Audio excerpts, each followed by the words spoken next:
Hi everyone, welcome to MSCR Makes. I'm Miss Julia and today we're going to be painting on snow. For this project you will need some snow from outside. I gathered mine in a big bowl. You'll want something to put your snow in. I'm using a baking tray, some paper that's the same size or a little bit smaller than whatever you're going to put your snow in.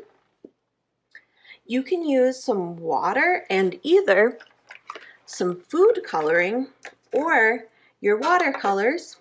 If you're using food coloring, you'll want some dishes and you'll want a brush. I like to use a brush that's bigger and fluffier for this so I can get lots of color in my brush at once. You can pause the video here and go gather your supplies.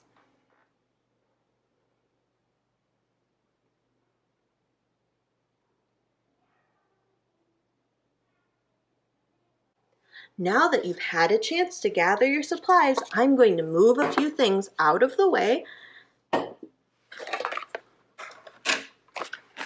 And before I start putting snow into my container, I'm going to leave one of my pieces of paper at the bottom of my container. And sometimes if you use a lot of either your watercolor or the food coloring in water, you'll end up getting a really cool print at the bottom of the snow that you're working on too. So I'm going to put a piece of paper here and maybe we'll have a cool looking print at the end. Then I'm going to take some of my snow and put it on top of the paper in my container. You can also get the snow from outside and put it right in your container. You don't have to put it in a bowl first. You can do either a thick layer or a thin layer, whatever you would like.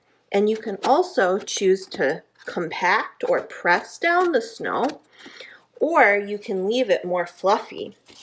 You'll want to make sure that when you're picking out your snow, you pick out snow that looks clean, because you don't want to touch the snow from outside if it's gotten gross and full of dirt or other things. So there's the snow that I'll use for this. And then I can have my other papers over here, and I'll go ahead and mix up a color with some water and food coloring. So I'll put just a little bit of water in my bowl, and I think I'll do blue for this one. So I can go ahead and put a few drops of blue. The more color of food coloring that you put in, the darker your color will be, or more saturated. I can mix it up with my paintbrush, and then I can try painting on the snow. One of the things that I think is really cool about painting on the snow is if you look when I press, if you touch just a little area, the color will disperse or go other places too. You can try painting different shapes or different lines, and you can also do this with your watercolors. So you can also take some water and pick a color from your watercolors. And I like to make sure that my watercolor is really wet for this, so I have a lot of water so that my brush gets nice and saturated or very wet. And then I can touch my watercolor into my snow as well. So you can go ahead and make as many different colors or patterns or pictures as you'd like.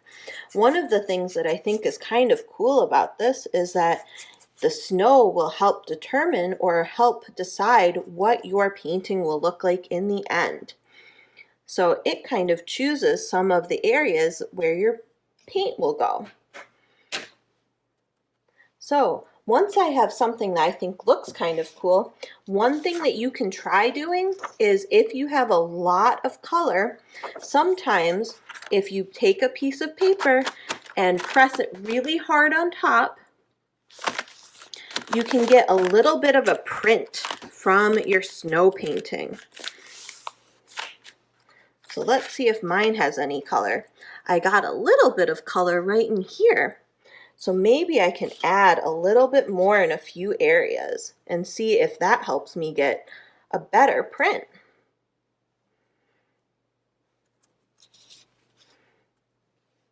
So let's try, I'll use the same paper while I try again. So I'll press down really hard. I got a little more color this time. That will look really cool if I go ahead and cover my whole thing. I'll probably get something really interesting.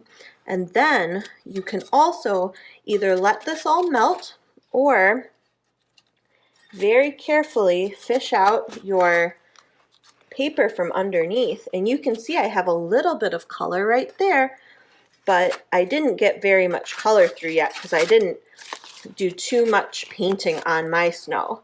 So you can see I have a little bit of color here, and if I were to have painted on my snow even more, I'd probably have an even cooler and more colorful print.